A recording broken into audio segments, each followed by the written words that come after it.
नमस्कार दोस्तों, आप सभी का एक बार फिर से स्वागत है WRC न्यूज़ के एक और वीडियो में। दोस्तों, अमेरिका ने एक ऐसा मूव चला जिसे देख के चाइना पूरी तरह से शॉक हो गया और ये शॉक होने वाली भी बात है, क्योंकि दोस्तों जो अमेरिका ने चाल चला है उसकी काट ना तो चाइना के पास है और चीन छोड़ो दुनिया में किसी के पास इस चाल की काट नहीं है। और इसी कारण अब चीन की जो सेना है, जो वहाँ की सरकार है, वो बिल्कुल हेल्पलेस महसूस कर रही है। और वो इसलिए भी क्योंकि जो चाइना है वो जब भी खतरनाक स्थिति में फंसता था तो कहीं ना कहीं उसकी जो हेल्प है रसिया कर देता था। लेकिन ये जो अमेरिका ने चाल चला है वो एक तरह से कहीं तो ना रसिया ना चाइना दोनों ही कहीं नहीं झेल सकते हैं।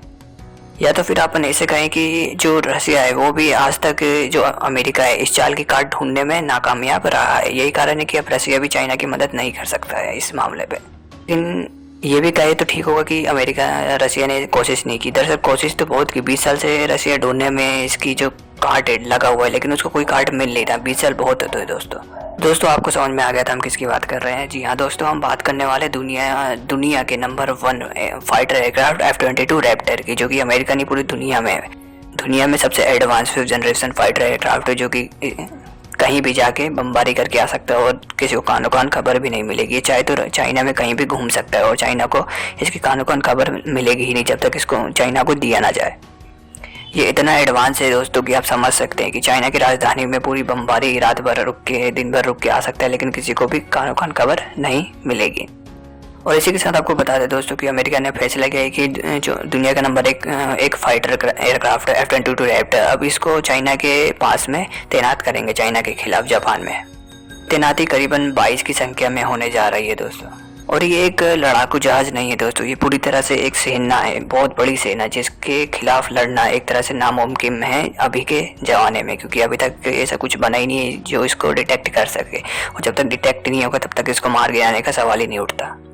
और यही कारण है कि जो चीन की सरकार या फिर सेना हो, चीन की मीडिया जो है इस खबर को लेके बहुत ही बिलबिलाए उठी है। और उनकी जो मीडिया है दोस्तों वो ऐसी बोल रही है जैसे कि उनके घर में किसी ने हमला कर दिया हो, बिल्कुल उनकी पूंछ पे किसी ने पैर रख दिया हो। दरअसल ऐसा फैसला क्यों लेना पड़ा? दरअसल दोस्तों एक हफ्ते पहले की बात है, जब जापान ने अपनी जो रक्षा नीति है वो सबके सामने रखी थी। एक डिफेंस डॉक्ट्रिन जारी किया था। इसे जापान नॉर्मली हर साल ही जारी करता है, कोई नई बात नहीं है, लेकिन इसमें कुछ ऐसी चीजें थी जिसको लेके चाइना कुछ भड़क गया। और वो क्या थी मैं बता रहा हूँ। तो इसी के साथ इस डॉक्ट्रिन में बहुत कुछ खास था। दरअसल इसमें बहुत बार भारत का भी इसमें नाम लिया गया और इसको लेके कहा कि चाइना सही में एक बहुत ही खतरनाक देश अब बन चुका है, जो कि पड़ोसी को परेशान करने के साथ साथ अब दूसरे मुल्क पे कब्जा जाने की भी ऐसी कोशिश कर सकता है। ऐसे में अब उसे ज़रूरत है कि वो भारत के साथ कोऑपरेशन बढ़ाए। लेकिन इसे लेके कुछ मसला नहीं था, लेकिन जो दूसरा जो पॉइंट उस डॉक्ट्रिन में था उसे लेके चाइना पूरी तरह से भड़क गया। उसमें क्या था दोस्तों? दरअसल दूसरे में लिखा हुआ था कि आने वाले समय में चीन कहीं ना कहीं ताइवान पे हो सकता है बड़ा मिलिट्री एक्शन ले, उस पर कब्जा कर ले। वो कब्जा इसलिए करेगा क्योंकि जो चीन के जो राष्ट्रपति है शी जिनपिंग, उनकी जो राजनीतिक पकड़ है वो बहुत तेज गति से ढीली पकड़ होती जा रही है, जिसको मजबूत करने के लिए वो कहीं ना कहीं मिलिट्री एक्शन लेना चाहते हैं, ताकि उनकी चाइना में राजनीतिक पकड़ राष्ट्रपति बनने के लिए बनी रहे। और उन्हें चाहिए कि कहीं ना कहीं मिलिट्री एक्शन ले ले और किसी देश को कब्जा कर ले, ताकि वो हीरो बन जाए अपने देश में और उनकी राजनीतिक गद्दी भी बच जाएगी, राष्ट्रपति पद भी कहीं नहीं जाएगा।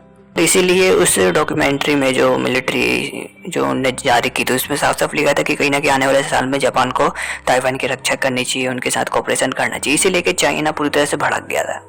यहाँ तक कि उनके जो टॉप मिनिस्टर थे, कमांडर थे, उन्होंने चाइना जो जापान है उसको सीधे न्यूक्लियर हमले की धमकी तक दे दी थी।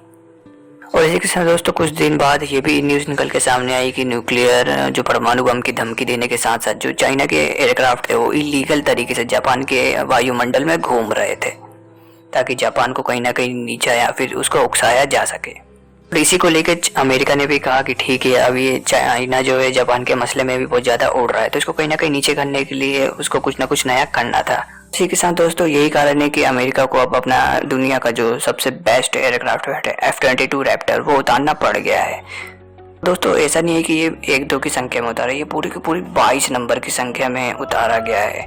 और ये 22 नंबर की संख्या करीबन 2 स्क्वाड्रन में बढ़ती है, 11-11 करके, जो कि बहुत है। एक जापान की ओर तैनात होगी और एक उनका जो आइलैंड है ग्वांग करके वहाँ पे तैनात होगी। और इसी के साथ दोस्तों जिनको F-22 रैप्टर के बारे में थोड़ा भी कुछ पता है तो वो जान गए होंगे कि ये कितना एडवांस एयरक्राफ्ट है।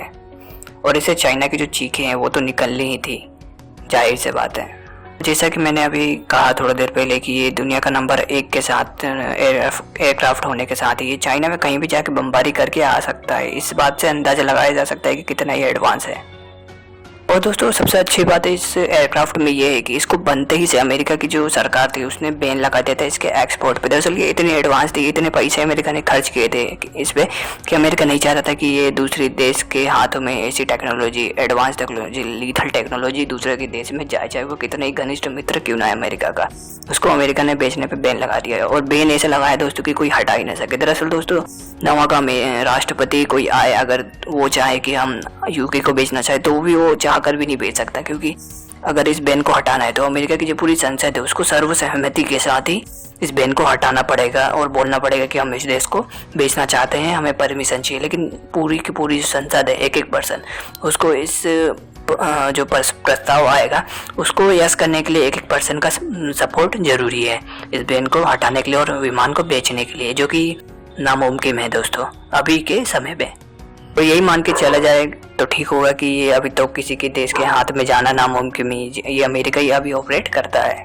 और जो चाइना है, चाइना के साथ में जो रशिया है वो भी कहीं ना कहीं F-22 रैप्टर से सबसे ज़्यादा डरता है, क्योंकि उसका एक बहुत ही बड़ा कारण है दोस्तों इसकी ऐसी कैपेबिलिटी है कि रशिया के साथ में चाइना भी है, कहीं पे भी घूम सकता है, इसको कोई रडार कैप्चर कर ही नहीं सकता है। यही कारण है कि वो कहीं भी जाके बमबारी करके आ सकता है, कहीं भी घूम सकता है।